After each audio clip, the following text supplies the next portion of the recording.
YCP party దారుణమైనటువంటి ఓటమిని చవిచూసింది. Telugu Desam, Janasena, BJP కూటమి మరి ఎంతగా ఆ సక్సెస్ని సాధించిందో తెలిసిందే.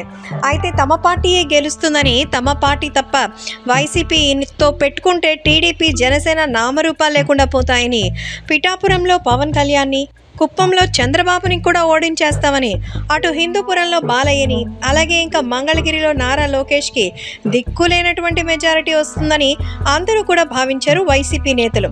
అయితే దీనిపై తాజాగా వైసీపీ ఫైర్ బ్రాండ్ అయినటువంటి మాజీ మంత్రి, జబర్దస్త్ బ్యూటీగా పేరు తెచ్చుకున్నటువంటి రోజమ్మ అయితే తాజాగా సంచలన వ్యాఖ్యలు చేశారు. వైసీపీ పార్టీ వాళ్ళ యొక్క నోటి దురుసుతనం వల్లే ఇలాంటి ఓటమి కావాల్సి వచ్చింది అంటూ చెప్తున్నారు.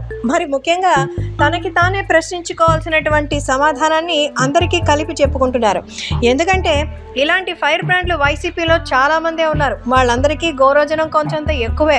కాబట్టి ఇప్పుడు అందరూ కూడా చేసినటువంటి ఆ ఓవర్ యాక్షన్కే ఇబ్బందులు వచ్చాయని స్వయంగా రోజా గారే తన సన్నిహితులతో అన్నారట.